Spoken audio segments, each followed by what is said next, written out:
Thank you for listening to Right Jokes, Wrong Times. Today I was joined by Jeevan Subramaniam. I also, for the first time ever, filmed this podcast, and I'm going to start releasing those.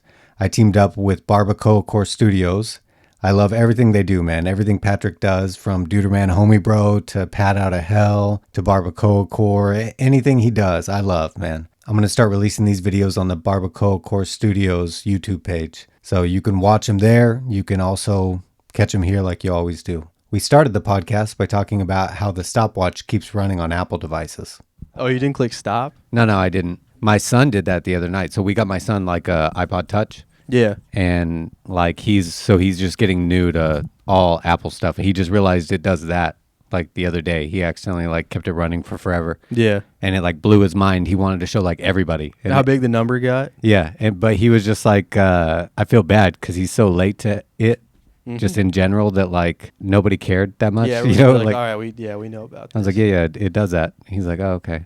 So he like run until the next, like basically the only person that he got like really excited about it was his younger sister. I don't know. Those are some of the most embarrassing things like about growing up. I like telling your parents about shit that like you think is cool, and they're like they have to pretend to be interested in it. You know what I mean? Like that's the stuff I'm like, I wish my parents would forget about that. I didn't have parents, so that's a flex. Damn, you go plural on me? Shit. Oh, it is San Antonio, yeah. Were you pretty close with your parents like that? Like you would like tell them what you thought was cool and... Yeah, I had a good relationship with my parents overall. Good. I guess that was a way easier way of asking that question. Yeah. No. Overall, I wouldn't say I'm like super... Like, you know how some people are like friends with their parents now they're like a little older? Yeah. I wouldn't say I'm like quite there because it still feels like there's that divide of... They're in the friend zone? Yeah. Yeah, no. I wouldn't let my dad hit. Jesus. No, but yeah, overall decent. It's been like cool to watch you. I was talking to you outside, and I like didn't want to tell you what we were talking about outside because I was like, "Fuck it, I'll save it for the podcast." Dude, I'm stoked to have you on because I've heard your set quite a few times now, and I love the way that you write jokes. Very specifically, and I don't like to label people because I don't know you that well, but from what I've seen, like you write a lot of very set up punch jokes. Yeah, for which sure. I thoroughly enjoy, man. So I'm very happy. I appreciate that. I mean, like I think like when I was starting, I mean, I'm still really super new. Yeah. But same. I was like, I feel like that's a good way to keep it simple. Right. You know, because that's what I've been told. Like, you don't like get on stage and like try to tell a story or something like when you're starting out, because then you just meander and then you lose track of stuff like that. So I try to keep it as simple as possible. I got to tell you, I generally probably would have said and probably would like have agreed and still agreed to some extent with that. But there are so many people that I've seen now that like they get on stage and they are just fucking naturals telling a story. Yeah. And then it's almost like the opposite where if they kind of start telling like a setup punch joke, that's almost like weird. I'm so bad. Like I noticed this about myself. Growing up, I'm so bad at telling stories. I go off on tangents that were unimportant, did not help for the overall flow. Yeah. So I feel like it makes sense that you'd like, you know, see me as like a setup punch kind of guy because I can't tell stories. Same. Like naturally, I have to like work on it. Yeah. So we're just going to have like a podcast of awkward silences. That's how this is going to work. There's going to be zero flow. So I like that I didn't even start this. Jesus. Yeah. So, all right. Let me just put a lap into this podcast. Damn, that would be weird if we just had laps in this podcast. Every time we don't laugh, I just hit a lap. Yeah. Fucking 99 laps a podcast. Jesus. So I'm excited to have you on very specifically because Thanks for having me. I love setup punch jokes. And I asked you to think about a joke of yours that works on stage. Yeah. So I'm excited to see what you have for me there, man. Okay, so the first one joke I like to start with it because it like works off like a physical feature of mine. You know, it requires less of a setup. It's like it's about flying. It's like, hey, I just flew back into town, and I hate wearing my mask in the airport. You know, and it's not that I'm anti-mask. It's just that like if I'm in an airport with these eyebrows, you know, and then there's a bunch of other shit. But yeah, that's what I open with at like important-ish sets. Damn, you do got to get famous with those eyebrows. Otherwise, I hope so. You're like the Anthony Davis that didn't get famous. It's not a unibrow though. Yeah, not yet. Yeah, well, dude, you're young, man. You got time. Yeah, I can dream. I'm filling in. Like I'm filling them in pretty good. You are? Yes. Like I'm filling in that middle. No, I'm not trying to. I'm not like putting Bosley in the middle of my fucking nose. I Rogaine it. But like I do the touch of gray right there too, so people can't tell. People know you're wise. That'd be funny if you had like peppered eyebrows and then right in the middle it was It was fake. Damn, like you put it on there. So have you ever do you feel like people look at you weird at an airport, for example? I don't think so, because usually, like, I don't like flying very much. I don't know. I don't like going on vacation and shit. So usually it's like with my family and stuff. Right. So I feel like that makes it look less sketchy in general.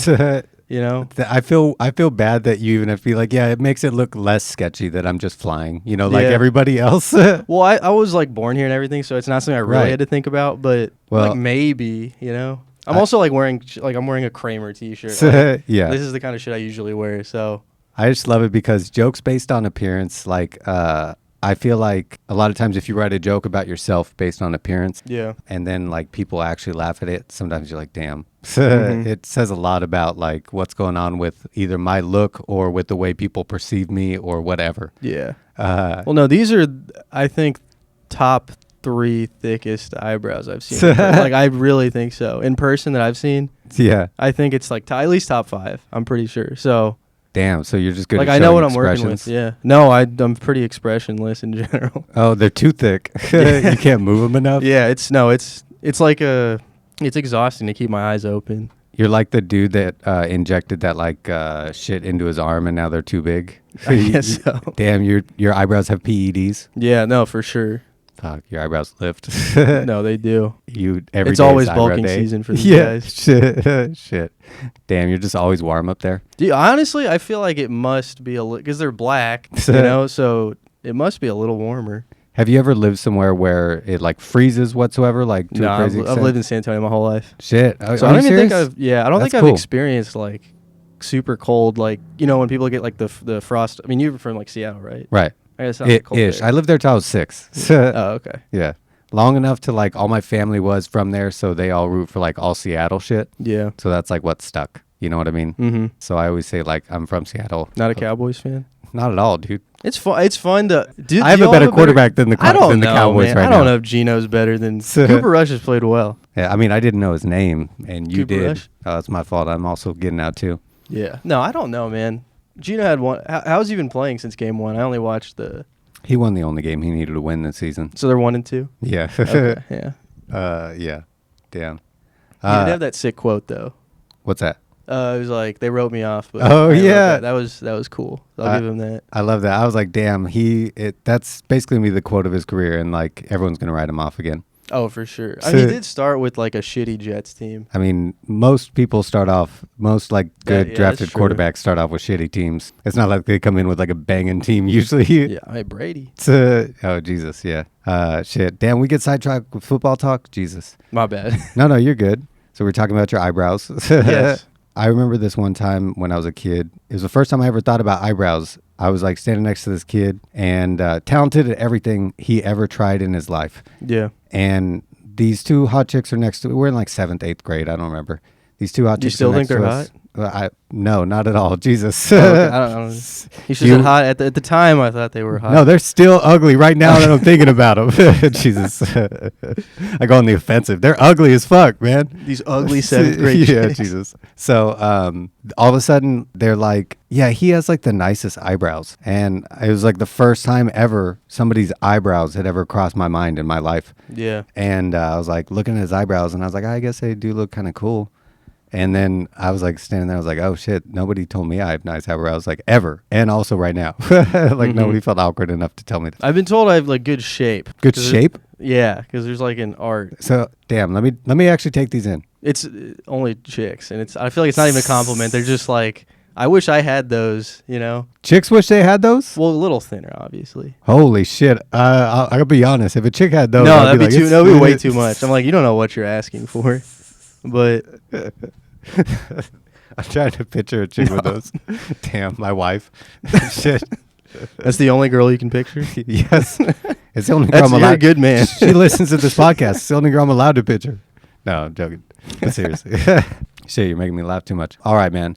Well, this is usually the one that I like. This is actually the reason that I thought up this idea for this podcast was this segment. Yeah. I asked you to think about a joke of yours that doesn't work on stage. So what do you have for me there? I've tried this twice. I don't know. I feel like every new shitty comic that's immature is a pedophile joke. Jesus, I have way too many of those. Fuck. You got good ones though. Yours are good. Mine Damn. are bad. He's like, I feel like every new one, but yours are all right though. Yours are funny. Mine, no, if every new comic has a bad one. And mine was, it starts out like, I got a lot of those. like I'm like hanging out with my friend, and he asked me, hey, you think that girl's like old enough, you know? And I'm like, oh yeah, she's at least 16 or something like that. Jesus. And then I'm like, all right, that's fucked up, right? Whatever. But isn't it crazy how the age of consent in France, for example, is like 15? Right. It's like actually 15. That's weird. Right. Okay. And then this is super immature, but the joke that doesn't work is like, okay, if it's 50, does that mean it's legal to Eiffel Tower a 15-year-old? And that one like works hard, like really well for like 30% of the audience, like whoever knows the term, and then I have to explain it to the like everybody else. And you pull up a video. Yeah, well, it's actually easier. That, yeah. I should do that. I have a doll. Airdrop the link. Yeah, airdrop. Jesus. Yeah, no, but yeah, that one I feel like it wasn't worth. I did it twice, and I was like, it's not great. It's pretty stupid. I do way too many pedophile jokes. I don't know why. I guess it's mainly just because I think they're so fucking funny. They are. Yeah. I guess they're easy to write. They never get old. Jesus. I have one that I started with. I was going through. I think I did it on my third set ever. I think I only did it like 2 times, but it made me laugh. I hadn't seen this one in a few years. My wife works down at PETA in the accounting department, but she doesn't like it when I tell our friends that she works with the pedophiles. That's like funny wordplay and shit. Yeah, it's not just the. I put that one on my third set ever. I thought that one was going to skyrocket me to the top. Yeah. Did it work ever? No, not at all. Like nothing? I don't know. I was like way too brand. That was like my third set ever. You're I was like way too too brand new in like comedy though. Yeah. Bring it in. Yeah, take it in. So I still can't feel my knees from then. I just woke up. What happened? No. I like that joke. Have you ever like had any of your pedophile jokes go wrong on stage? No, They've all been banging so far. Oh, no, that would be the wrong one. But nothing where people are like, oh my god, like what? I guess maybe just because I look younger. So they're like, okay, so maybe he's he like can't 18, be a pedophile yet. Give it 3 years and I'll be upset at him. But damn, so you're just gonna turn that corner real hard where people are gonna be like, yeah, dude, this guy looks way too fucking old. Damn. But yeah, I think that's the only joke of that like topic that I've tried, and I completely dropped it. I don't like it. I thought it was funny, but yeah, I don't know. It wasn't worth it, I guess. I've got like probably too many, man. For whatever reason, man, that topic is so fucking funny to me. It's so easy to write the jokes. Spread eagles. That's so funny. Jesus. When those jokes flop, though, it is so fucking awkward. How often does that one flop? That one's like actually really like funny. Quite a bit of the time. Yeah, and when it does, it's awkward. Because if people aren't down, oh Jesus, this is gonna sound weird. If people aren't down to fuck with that joke, then I feel like you shouldn't have said fuck. Yeah, I don't edit myself. I'll just tell you it's gonna sound weird. Fuck. Yeah, when people don't fuck with that joke, it's a bad time. Like they climb up real quick. How do you get out of that? Not well. First of all, if you want to jot that down. Yeah. I'll tell you one person that I saw do it. It's weird because he's sitting here, but let's go. Pat, for one of my Wonderliners shows, he did like kind of a brand new set. He basically took a bunch of his posts that he had done online and delivered them. And so it was the first time he was doing a lot of them, and he didn't know if they would work or not. And some of them did, some of them didn't. The ones that didn't, man, it was so cool to watch him address it. That was something that just I never did. I just kind of, oh shit. I just kind of sat there and be like, huh, damn. Like getting a laugh out of addressing, oh, that didn't work. Like, yeah. I can't do that. I would basically go Jesus or haha, damn, and move on. So addressing it more, like just in general, even just like oh shit, that didn't work. Like that usually people will like kind of chuckle at that even, you know what I mean? So that's really what I've been like messing with. I watched him do that at like, I think my first show ever. So I've been trying to like implement that, and I feel like I've been making progress, but I feel like it also takes time. But it's more just like addressing it and being in the moment. I used to be so scripted that it was just like I was on to the next thing. Speaking of which, I'm dying to ask you this because I'm guessing your jokes are kind of worded out pretty particularly, or do you pretty much change them up quite a bit, or do you kind of lock them in word-wise? And I'm assuming that because you're more set up punch. Yeah, like the first time I do them, I try to adhere to almost a script, not a script, but like I know where I'm going. Right. And I try not to like goof around with the wording. Right. You know what I mean? Because then you might lose people. Right. Or lose their attention, I guess. But I think after I've done a joke like a handful of times, I feel a little looser. I try to be, at least. I don't really think I am, but I'm trying to move in that direction where it's... Because then you can, like, disguise the... Like, where the setup and the punch... You know what I'm saying? Right. So, like, it's less telegraphed. So I'm trying to do that. Okay. Best way I could explain it then is the way that I feel like I used to try and get out of bad situations in is I used to just not address it and go straight to the next joke and telegraph the next joke. And now it's like I can stop and be like, shit, fuck, before I move on. And that's helped me so much, man. Yeah. That's the best because I have so many jokes that bomb. And no, you don't. Yeah, dude. And the pedophile ones, when those go bad, are so fucking terrible. I guess that could be awkward. I guess one thing I did once was... You're like, are any kids here tonight? Okay, that's good. Jesus, that's not good. That would make me laugh. Well, one thing, it was like... yeah, but you look like a kid in the audience. You just said people were like, yeah. People, that is true. I think I look too young. Yeah. Well, I don't look too young. I look young enough to make you look young. Jokes. You look just right. Yeah. Damn. Perfect. You're in the Goldilocks zone. Yeah. No, I forgot who. I think it's like a Sam Morril joke. He's like, I'm of age, but I look underage. I'm like a pedophile's, like, what is it? Pedophile's dream or something. Jesus. Yeah, but yeah, one thing is just like, that didn't go well. All right, this next one's probably not going to go well either. Like that one usually kind of works on people, I guess. Yeah.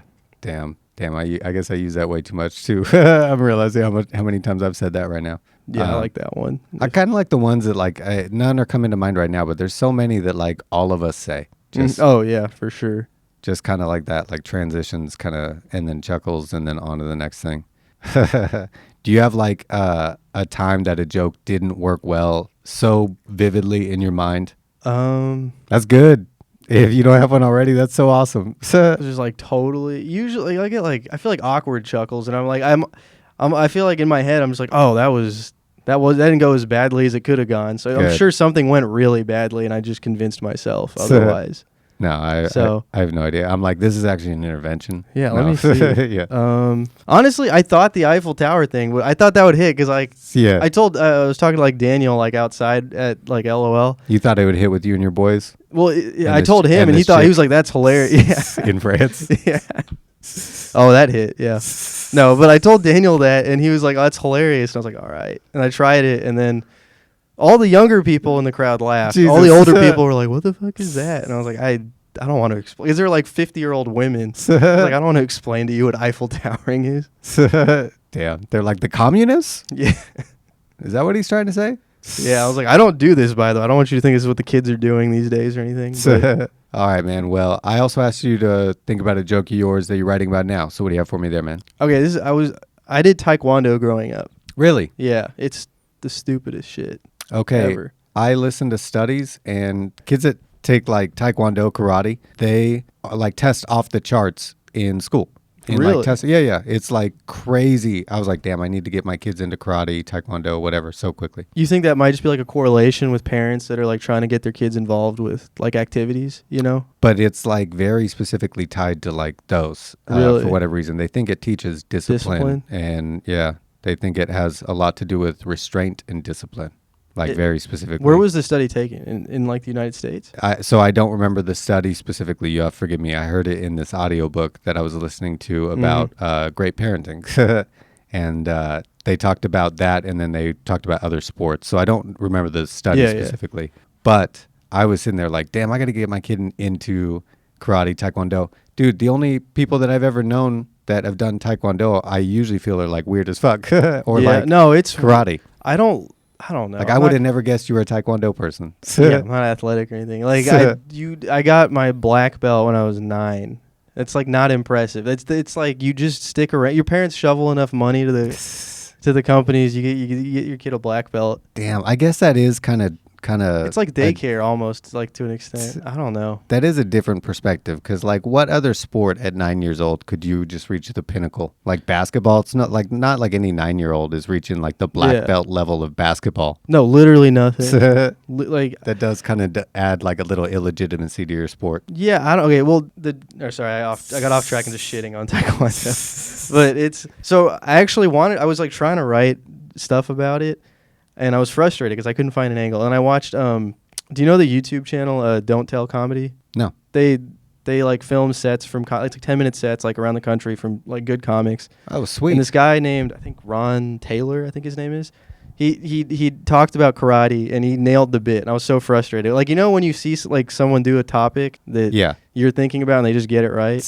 He was like, the one thing people don't tell you about karate is it only works when both people know it. And I was like, oh, that perfectly encapsulates. Then it works too well. Everybody's blocking. Yeah. Fuck. Yeah. Do you still do the Kias when you're fighting? I don't like do if it was anymore. an actual fight. Oh no. Would you like Kia in public? Absolutely. No, then they're gonna beat me up and then call me gay. Like I don't. Now my ego's bruised too. No, but I did it from like when I was 4 up until I was like 16, and I don't know. I have zero desire to do it again. Damn, it just keeps getting older and older each time. Like you're like, no, I reached like the pinnacle when I was 9. I kept going until I was 16. I loved it. The thing is, like, you get your like black. It's like a junior black belt. I guess it's a way to make you feel like you're like really putting your time into something worthwhile. They realize they lose the kids at 9 if no, they don't I fucking think give them that's. the black I literally belt. think that's what it is. Yeah. Because otherwise you'd be like, what am I progressing towards?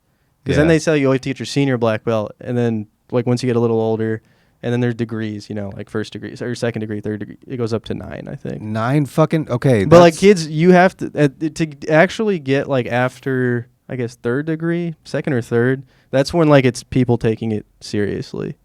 But before that, you can be a bum. Like I'm second degree. That doesn't mean shit. Third degree is just like a college dropout to the 9th degree people. Yeah, yeah. Jesus. Second degree is so easy to get. And it sounds impressive. It's like it's fat. Taekwondo's fat camp that like you can put on your resume. Because I was one of the better kids in class, okay? And I think I might have been the only kid that wasn't pre-diabetic. Like the kids there are not athletic at all. Dude, I was listening to this book about the Civil War, and it was crazy. Like they were talking about these kids in the Civil War. It was like this like junior army battalion, and it was for the Confederate side. They didn't like really have many troops, and so they didn't want to use them. And then all of a sudden they get in dire straits, and they fucking send out the kids. How old are they? I think it said they were like as young as I'm probably gonna butcher this, but like 14, 15, as young as that, going out and fighting. And like so before all the troops had been making fun of them. And they fucking did well. And so, and then like all the troops were like, hey, I guess you guys are fucking great. What is well? I don't remember what, but like apparently they did like pretty well out on the battlefield. But even like a casualty was fucking horrific. It was like terrible headlines. Yeah, like kids died on the battlefield. Yes. I would love to fucking see a war breaks out and you're in your Taekwondo class and they're like, we just got invaded. So all of us, you guys 9-year-olds, we're all black belts here. Let's take down this army. And they just let you loose and just see how you guys do against the army. Mm-hmm. That's actually kind of related. These are black belts. We're good. That's like kind of related to the angle. Like, because I like yesterday I was trying to just come up with some shit on that. And like I thought like taekwondo or martial arts were like ancient things. Like when do you think taekwondo was invented? Oh, dude. All right. Let me guess 900 of the Common Era. 80. No, 1945. 1945? After World War II ended. It sounds so ancient. I know. So I was like, I think that's like a good, like I could come up with some stuff there. That's absurd. I was like, it's crazy. Damn, if people find that out, it's going to lend it's so bad. much less credibility to it. Yeah. It started in 1945. They saw the nukes drop and they're like, we need to kick people. Like, it's so like, stupid. You know what? We're going to start back with hands and feet. Fuck these weapons. Exactly. But isn't that I was like shocked. I thought I was misreading it. 45. That's fucking nuts, bro. Yeah. Like karate was 1920s or late 1800s. Like nothing that old. It took them 20 years. I guess, there are different styles. I was going to say it took them 20 years to do other fighting. They were like, you know, we came up with other fighting 25 years later. It was nuts. Like karate is Japanese, Taekwondo is South Korean, and then Korean in general. And then Kung Fu is Chinese, I believe. Oh, shit. But one thing that was weird was my American Taekwondo style? school was like it had karate in the name for better marketing, you know, because it's like more identifiable. So that's Japanese, Taekwondo's Korean, and the guy who taught it was Chinese. So it was like a 4-year-old. It's like very confusing. You know? Like I didn't really get it. Is there like an American style? I don't. There's like lazy boys when you walk in there. The Krav Maga is like Israeli. Like Oh, that's, really? Yeah, that's the most useful martial art to learn, I think, because that's specifically designed for self defense and like. All I know is that it's like chick based. That was like the Like, stigma. you mean girls? Yeah, like they like kick people in the nuts. It was like I've always seen that it was taught to like chicks. Oh, it's to, like practical. I think self-defense. like Really? it's actually the most useful if you're trying to get out of a bad situation. It's just a whole self-defense system based around the guys being the aggressors. They're like, we're playing the statistics, goddammit. Yeah, I guess so. I've just been here like if you want to learn a martial art that's actually useful, do Krav Maga. Dude, thank you for being on today. Dude, thank man. you for having me. Really appreciate it. I really need to go golf.